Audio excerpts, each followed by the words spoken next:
All right, welcome to section 1, lesson 1 on form controls. So let's start things out with a very basic example of creating and binding a form control to a text input and use that to discover the basic functionality that we'll be using in our reactive forms. So be sure to consult the official docs for form controls if you're having issues. I have this pulled up right here. There's some helpful examples and notes here on how to create form controls, and as well as how to bind it to our template. But let's go through and start working through the example. And you can see here we have VS Code on the left-hand side. So we'll be working through this together. So first, let's attach a reactive form control to the text input element. So let's go into our component here. This is our component for this example, text input.component. And we are going to create a control, and we're going to say it's a new form control. We're just going to give it an empty value to start, right?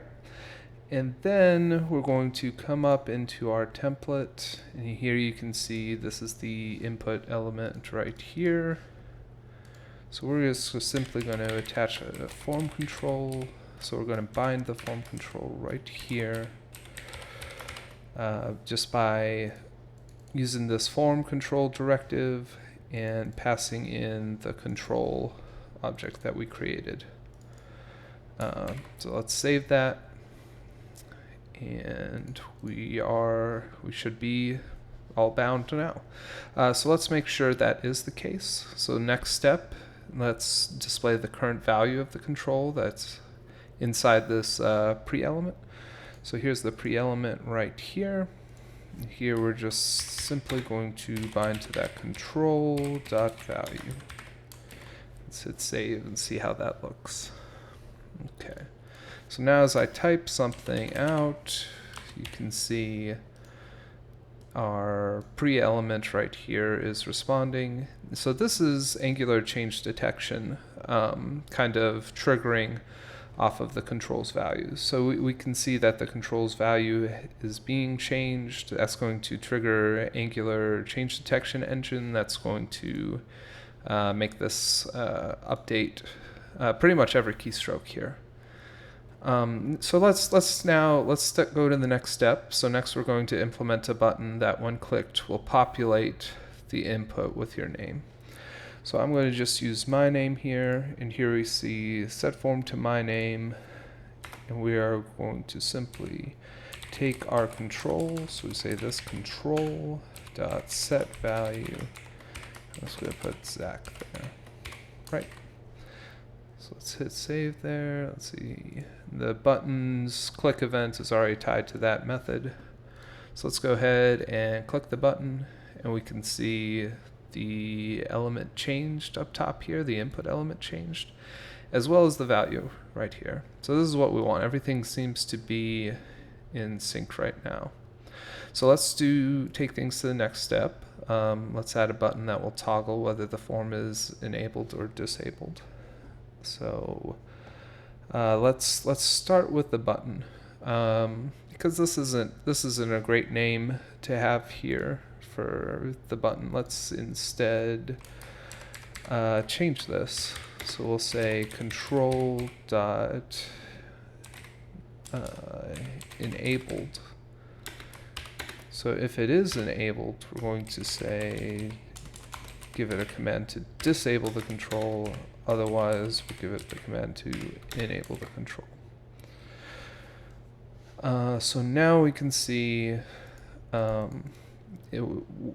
now the button's displaying disabled because it's currently in an enabled state. By clicking it, we would toggle it to disabled.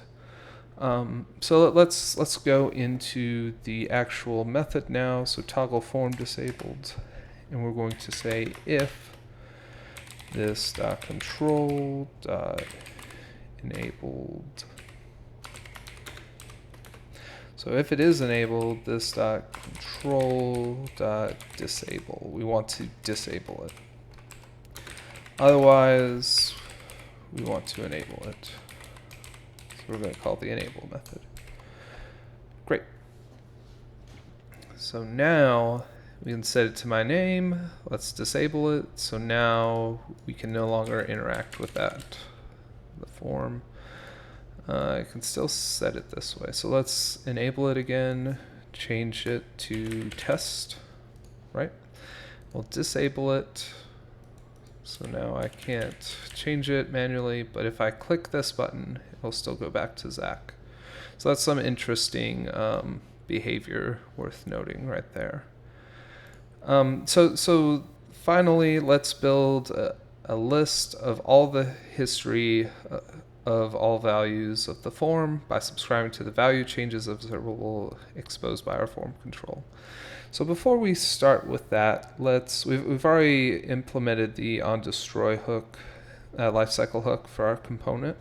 So let's just do this, and this is a pattern you'll see me use a lot. So we're going to just create a private destroying, which is a new subject of void. So what we're setting up right here is just we're using an RxJS subject to create sort of an event trigger that we're going to actually, let's do that right now.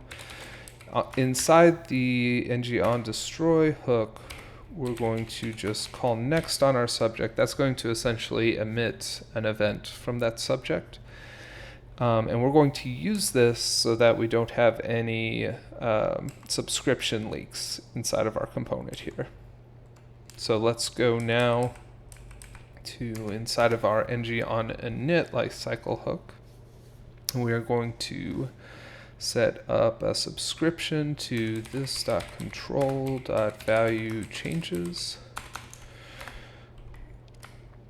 And we're going to pipe on some operators to this. So as it stands right here, the value changes observable emits an event every time that the form's value changes, which is pretty straightforward.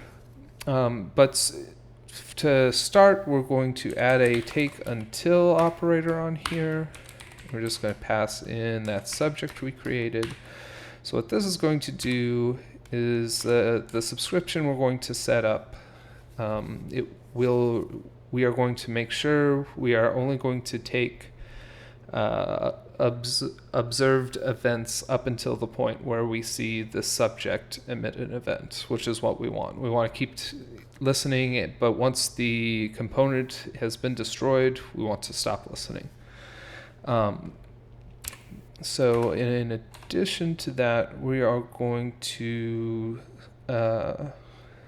let's put on a starts with operator here, and we're just going to put on this control value. This is kind of optional. What this is going to do, and this is something to point out too, the value changes observable only emits events when the value actually changes. So what that means is when we create the new form control, we're initializing it with this value. So let's go ahead and initialize it with Zach. Let's just hit save real quick. So what that's going to do is put the Zach inside of our form control to start. However, if we were listening to our control value changes, let's just put a tap operator on here. So a tap is just going to create a side effect. So we have some value here, and we're just going to console log it. Right. And let's throw on a subscribe here. So at this point, let's take a look at our console. And you'll see we actually haven't logged any values yet. Now if I start typing, we'll see it start logging, which is what we expect. But notice the full Zach never came through at the start. And this is why we tend to pipe on a start with operator. So now, let's undo that. So really what we want to do is just switch this. Right. So we still want our take until. We do want to start with this time. But now we want to put the tap afterwards. So now if we do this, you can see we get the Zach right away, which is what we want. Well, it's usually what we want. Sometimes it's not. But for this case, what we're trying to do is we're trying to record the history of everything that's our form control has. Every change that we've seen from our form control. So let's create a history property here. So I'm just going to say this is a string array, and we're going to start it empty. So what we'll do here, instead of console logging it, we're going to say, given some control value, this dot history dot let's do unshift here. So unshift is like the opposite of pop, or rather it's the opposite of push. Rather than pushing an element onto the bottom of the stack, we're going to unshift it so it's at the top of our array. So we're essentially going to be pushing something in at index 0. So let's unshift the control value, right? And finally, let's go to our template. So right here, we're going to put an ng4 structural directive, and we're going to say let history item of history.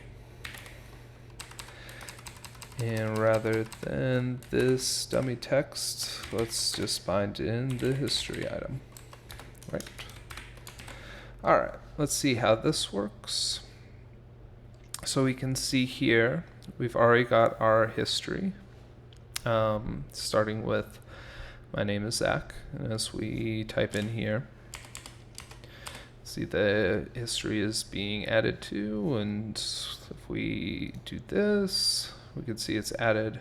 Now, interesting too, when we enable and disable the control, we see that gets added to the history as well. So what that's showing us is that the value changes does trigger when we enable or disable the control by default. I believe there is the option to say emit event false.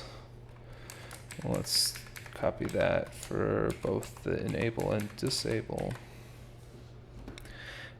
And as you'll see now, if we didn't want that particular behavior, we can enable and disable it without affecting our value changes stream. So still changing as we type, but if we enable or disable,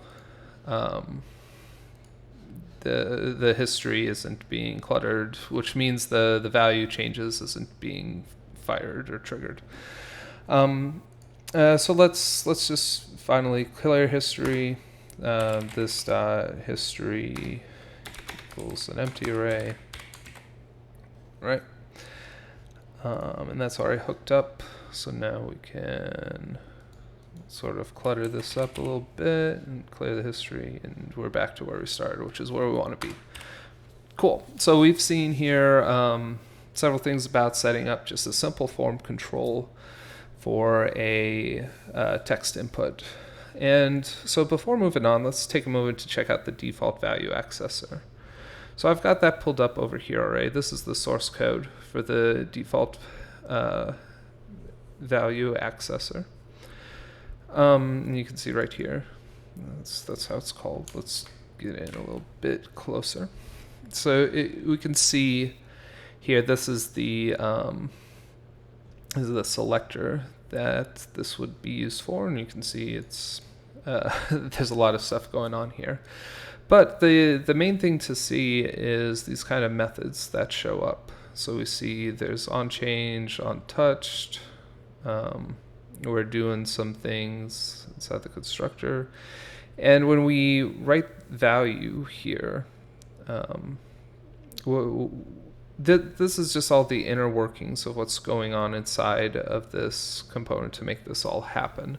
This is going to be this is going to be important in the future. Right now, it's not really so important to understand what's going on here, aside from the fact that knowing it's there, knowing that this bridge is there, and this default value accessor is the one being used for this example here. So that's kind of what's going on under the hood. This default value accessor is being provided to us by the Angular Forms API. And yeah, so just reading through the notes, this is the implementation of the control value accessor interface that the Angular framework is using in the text input example. For bonus work, go modify some of that Angular source code so you can see how and when some of these methods are being called, this is a legitimately good idea to explore if you are wanting to really get in deeper to how all these things work together. And looking through the Angular I/O documentation for default value accessor, we can see via the selectors section that this is the control value accessor used for non-checkbook input elements and text area elements. In our next example, let's try creating a number input. Right. So going into our next exercise, let's pull that up. So that is this number input component right here, and we're starting empty. First thing we want to do is we want to create a new form control for this number input below. So we already have our type of number right now, and you can see even without doing anything, this is just plain old HTML. It's giving us the ability to scroll up and down to input different numbers here. And if I try to type some letters in, it's going to stop me. That doesn't stop me from doing kind of nonsensical number inputs here. But it does give you some limitations over what you can put into the form control. So let's go ahead and create a new form control inside of our component here. Control this new form control. And we're going to give it an initial value of 20. Right. And then we are going to use vanilla HTML to apply a minimum value of 5, a maximum value of 25. So let's do that. So we'll say minimum value equals 5, max equals 25. Let's just put a step in here of 5, right? So now, oh, and we forgot to do the most important thing, which is bind the form control to the input. So we're going to say form control equals control. And now we can see there's our 20 that we initialized it with. And just using these vanilla HTML features, if we scroll up and down, because of the step, we're going up and down by 5, and we won't go higher than 25, and we won't go lower than 5. And that's only by using the up and down arrow keys here. So if I were to do something like erase the input or type in a 17, for example, that's allowed still. If I were to type something above the maximum, say 300, that is allowed as well. Which is not what we're hoping to accomplish. So let's let's look at the notes here. In the HTML we added will limit users when using the up and down arrow keys, but a user will still be able to type in numbers that are greater than our max or lower than our min, or not multiples of 5. Let's fix this by subscribing to value changes of our form control and adjusting the value held by the control when it does not conform to the limitations we want. To make things more manageable, let's also set the update on config option of our form control to blur. Note this is itself not a great user experience, but it is helpful for us learning the mechanics of form controls. We'll see a better user experience for this in our section on form validation. All right, so let's do this first. So we'll update the update on strategy. of our form control to blur. Whoops. There we go. And let's implement the on destroy, because we're going to have to set up a subscription here. We're going to say private destroying. It's a new subject, same as last time, of void. We're just setting up an event here to fire once the ng on destroy lifecycle hook fires. Stop destroying next. Perfect. So the next thing we want to do is we want to listen to this control value changes. We forgot our pipe. And we're going to take until destroying. All right. And now let's tap the value. Let's call it control value.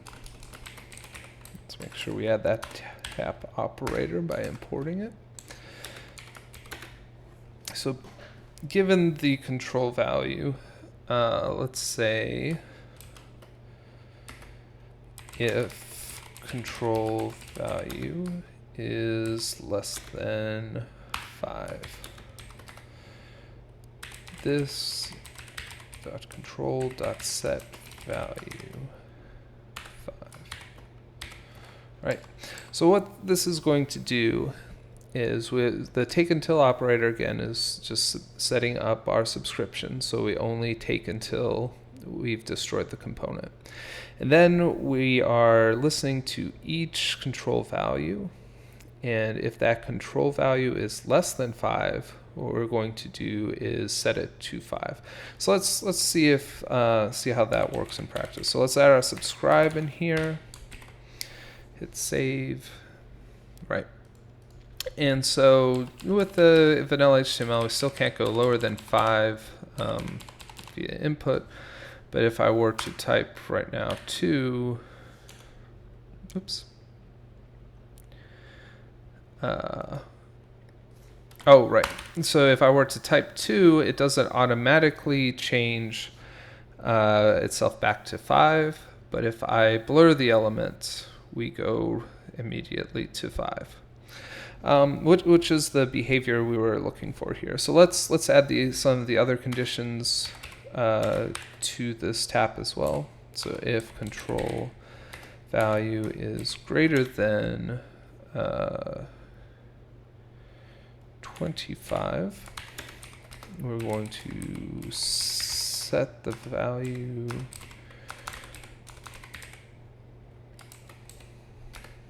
nope, not the validator, set value to 25. And finally, if control value, and we're going to use mod operator here, it's not equal to 0. So this is essentially if the control value is not a multiple of 5, then we are going to say this dot control dot set value, this dot control dot, well, we don't actually need that. Let's just use the control value because we're already listening for that. And we are going to subtract the control value mod 5, which should give us a multiple of 5 every time. So let's save that just to make sure my math in my head is approximately right. So if we put this to a 17, again, it's not going to change immediately because since we set the strategy to on blur, we're not actually triggering this value changes observable until we blur the form. And as you can see, as I blurred it, it went from 17 to 15, which is what we would expect here. Let's try again using 29. Actually, it wasn't just luck. And we see we went to 25. And, well, that actually triggered this if statement probably. Let's try 19. 19, and blur went to 15. Let's try 300 like we tried before.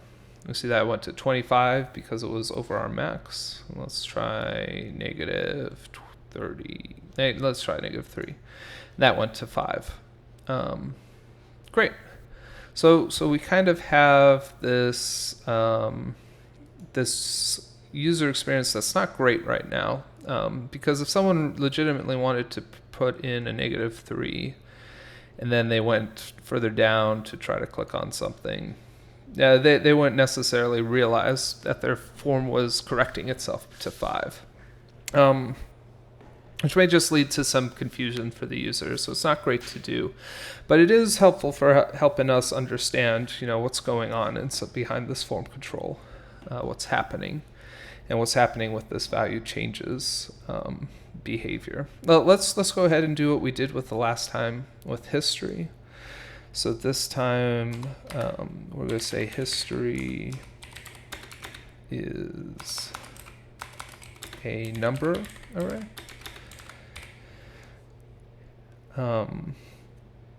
So in addition to, well, let's do this. Let's set up a separate subscription. So we'll say this control value changes, and we're going to put on a pipe. And this pipe is going to use the take until as well.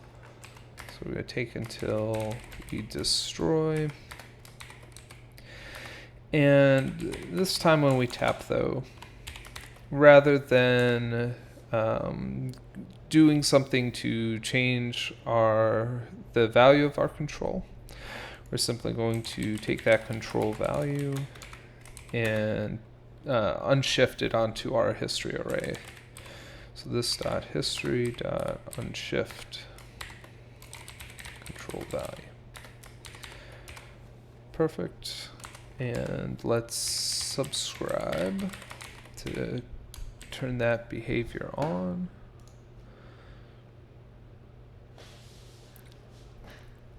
Okay, so let's see. So as we go up and down, you'll see we're not automatically adding it to the history because we are only updating on blur. So let's blur, and we should see, oh, we haven't actually tied the list up to our history array yet. Let's do that real quick. So here's the list item right now. So we're going to use ng4 equals let history item of history. And put in the history item here. Save. Perfect. So go up and down. Don't see any history yet, but as we blur, we see there it is. Right? So that's great. Let's try doing something we were doing before. Let's put in 200.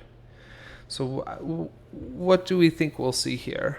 I would put forth that I think what we're going to see is as soon as we blur, we'll see a 200 that automatically gets corrected down to 25. So I think we'll see a 200 and then a 25. Which will be because we've saw the value come through, and so that will be tapped right here and unshifted onto our history. But in this other subscription right here, when it gets tapped through, we will go through and set the value to 25 since it's over 25, which will come down here and will be tapped right here to shift that 25 onto our list as well. So let's make sure that's what's going on. And yes, we can see, well, actually, there was a race condition there, and we saw that the 200 came on second. So first the 25 got unshifted, and then the 200 got shifted. And so, this is sort of a symptom that's worth pointing out for having these two separate subscribes here. If we wanted to fix this behavior so that the history came through in the way we expected it to, I think we just put in this tap right here. We would put this into this pipe up top. So if we put it right here, I believe that would give us the behavior we were expecting. Let's just comment this out for now and explore that. All right, so we have our 20. Let's go up and down just to get that added to the history. And note, when we clicked on it and didn't change the value and blurred it, we didn't get a value added to our list. And this was for reasons similar to what we had discussed before. So the value didn't actually change. And we can see that here too. If we click it, go down and come back up to where we started at, the value technically changed from 20 to 15 and then back to 20, which is what caused our change to happen here. Is why we see two items in the list.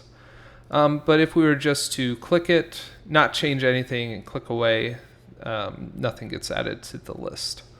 So let's go ahead and put 200 on and click.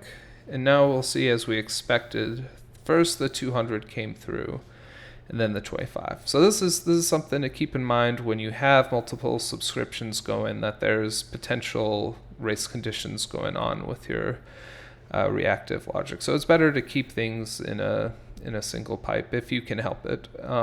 Both for readability, it kind of keeps things linear and in the same space, in the same context, versus doing what we did down here. We reset up a separate subscription. So let's get rid of that. And finally, let's get this reset history. Let's just do a little shortcut here and say on click history equals. So we'll essentially reset the history that way. So let's do what we did before. Nothing there. Go down and up. We should see a 20. Let's go up and down. We should see a 20. Click it. Nothing. Let's put a 200 in. We see 20 and 25. And now let's reset, and history goes away, and we can do it all over again. Perfect. So let's check out the documentation source code for number value accessor and take note of what this implementation is doing differently to accommodate a form value of a number rather than a string. So let's take a look at that real quick. So here's the number value accessor documentation. We can see here the selectors include the type number. So this actually matches our example right here. So we can see input with the type of number. And if we look, let's jump into the form source control real quickly, just to take a quick look. The main thing that's happening here is when we see a value inside the register on change, we're just parsing that into a number rather than, and you can see here, there's some number or null returning void as opposed to a string, and right here in the right value, the value is of type number. So that's really all that's changing for this sort of number value accessor we called out here. And that's how you'll notice right here, rather than getting, we were able to do math operations here because these values were coming through as actual numbers. So as the value changes, was actually an observable of numbers because of the way our this number value accessor was behaving, which allows us to do number math things with it, as opposed to the value coming through as a string. So we could convert it to a string if we wanted to, but by default it comes through as a number, which is nice for what we're trying to do here. So in our next exercise, let's try some other input types. And this is just to go through and see how form controls work and how the binding works for different types of controls. So let's jump into that. So for each of the sections below, create a form control and wire things up in the HTML template to appropriately bind to that control. Make sure to adjust the pre-element of each section to display the value of each form. Great. So we already have here inside of our TypeScript form control declared for each one of our examples. So let's start with the radio control. We see we're creating one that's already set to blue, and here we see the HTML for these radio buttons. So here is this first element for red, here is the one for white, and then finally here's the one for blue. So let's do first, just put the value into the pre here. So we're going to take our radio control, put the value in there. And then what we want to do for radio controls, and this is a little bit counterintuitive, we're actually going to put the form control directive on each of the inputs. So we're going to say form control equals radio control. All right. So we've just added it to red.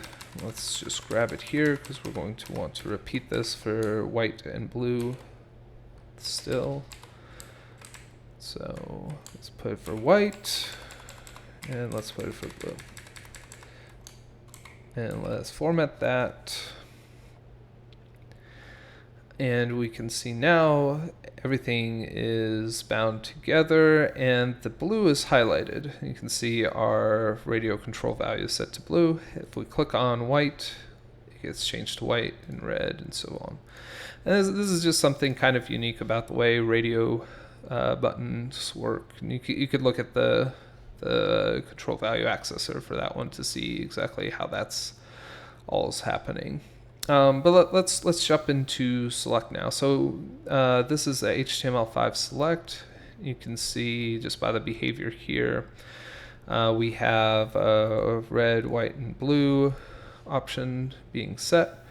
I believe all we do here, so we're going to add the form control directive to our select tag right here. Put the select control there. And we are going to put the select control value into our pre. Misspelled that. Let's fix that. I don't think this will work yet, but let's try it. Right, so this is not working yet.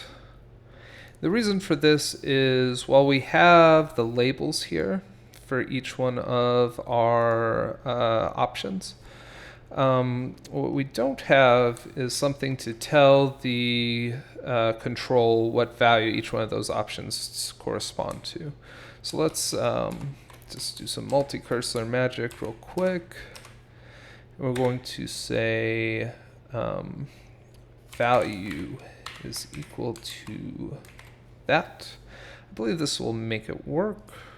Right, so now we have the select control value set to blue, and you can see the select values is initialized to blue. As we change it to white, we see the value got updated in red and so forth. Now this happened this way because the value we're passing is a string. However, if there was some other value we wanted to, some other value type like a number or for some reason an object, we can also use the ng value directive like this. And this way we can put some expression in here if we wanted to. That would not necessarily have to be a string. So let's leave that alone for now, but just some background on that in case you ever need to work with selects with non-string values. Let's go to range. You might not have seen this before, but this is a range control right here. And we can see inside of our HTML has a minimum of 0, so it's all the way over here. Its value is set to 0. And I guess we're doing a spinal tap thing because the max is set to 11. And there's the volume. So I guess, yes, this is some sort of control for private volume on some sort of audio. So let's bind this up. So we'll get our range control value, and on our input, we'll just take the FormControl directive and put on our range control. Now we should be all bound up. So as you can see, we started with a 5 down here, and if we go all the way to the left, we have our value of 0. If we go all the way to the right, we have a value of 11, which is what we want. And as you can see, as we scroll around, the value does change here. Great. Next one up is date. Let's just breeze right through this. So form control equals date control, and date control value is date control dot value. Great. And so we see this is on August 13th. This is wired up to August 13th. If we exit out, it goes away. If we click on it, and let's click the drop down, click on the 13th of September, we see we're there on the 13th of September. So great. And we can kind of go up and down with some of this stuff and exit out again. Let's go to the time now, and we'll put in our binding here. Form control equals time control, and wire up the value, time control dot value. Interesting thing to note for both the time and date, and you can see the values being passed in are actually strings here, which is interesting. In a future lesson, we'll actually combine these two controls to create a form control that actually takes in a date. So a JavaScript date as opposed to these strings. And it'll be kind of interesting to see how those work. But interesting thing of note here is by default, the control value accessors for date and time actually use strings and use this format to determine how those strings translate into the dates and the actual time. And finally, let's do the color control, and this one's kind of interesting. So we'll just do form control. Well, it's not super interesting in the implementation, I guess, which is nice though. Very intuitive. Simply attach the color control there, and let's put the color control dot value here. Right, so as we can see, we got initialized with this value, and if we click it, I'm on my Mac right now, so it actually goes to the operating system's color picker. So I can choose some other value here, and you can see it's updating the control as we go, and we're kind of getting this hex value here for what that control translates to. Cool.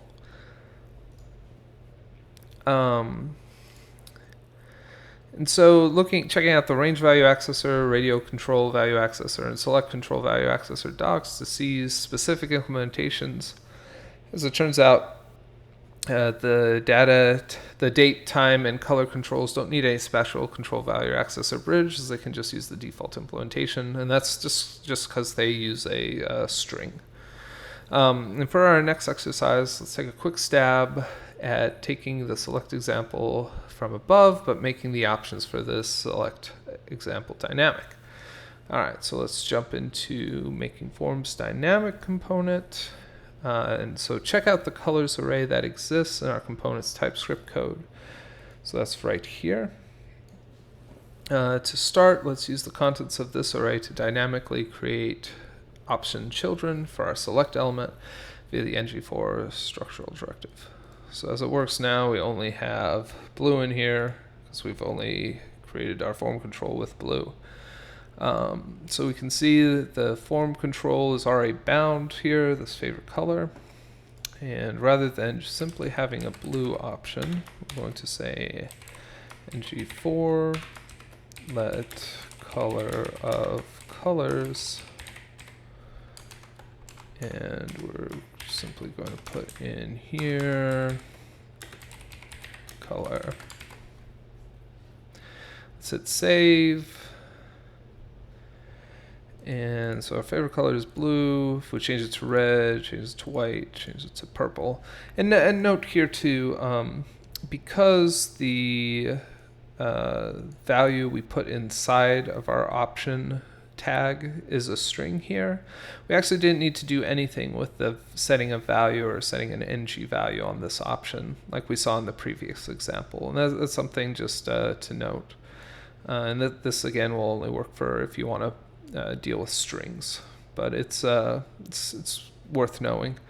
And so we can see as we're changing this around, we've kind of got this dynamic machine going a little bit. So as we just have our colors right here, and that's what's driving the values for this drop-down component, or this drop-down form. I guess you could say this select form. So we're technically dynamic now, but there's no real mechanism provided by our component to alter the potential options. We're kind of just stuck with these ones that we started out with. So let's change that. We're going to create a control for this text area element below. So that's this one right here.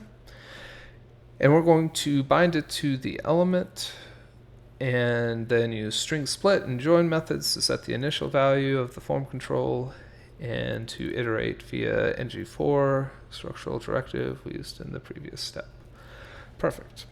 Okay, so we're going to create, let's call this one color options equals new form control.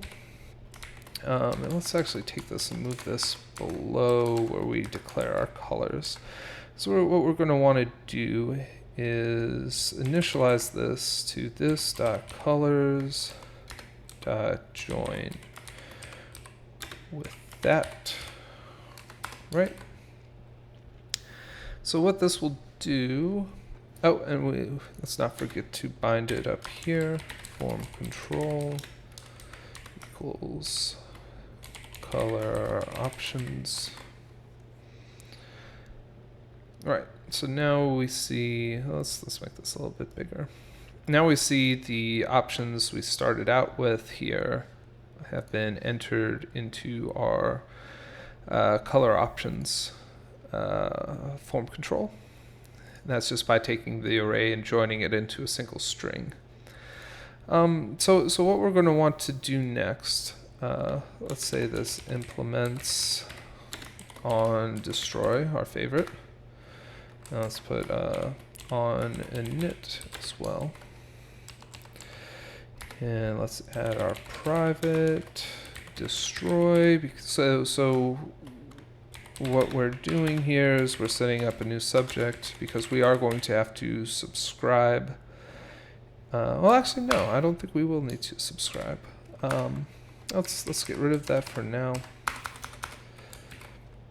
Right. All right. Yeah, I think we can do this without subscribing. Let's rather than doing some fancy subscription stuff, let's just look right here at our ng4. So rather than just saying loop through our initial colors, rather let's take our color options dot value And then we are going to split that by sort of the same token that we joined them by.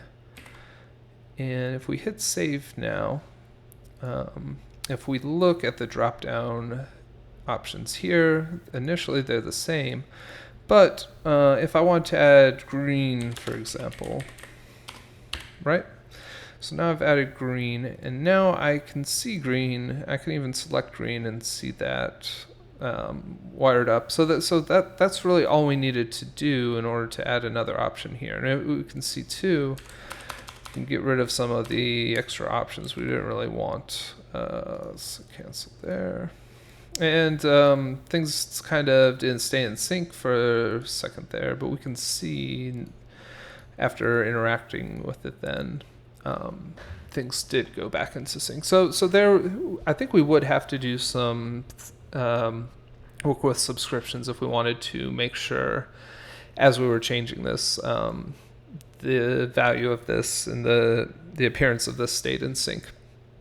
But without that, we can see, well, still, just by having two separate form controls and inside of a template, doing something with the value of another control, kind of made this dynamic drop down where we can add colors down here to the options and then see them reflected up top here. Oops. Something it didn't like about that. Oop, cancel. There we go. I must have put some other character there. So yeah. Now we can see everything's wired up great. So that is our first lesson. Let's move on to our next lesson, which I believe is form groups.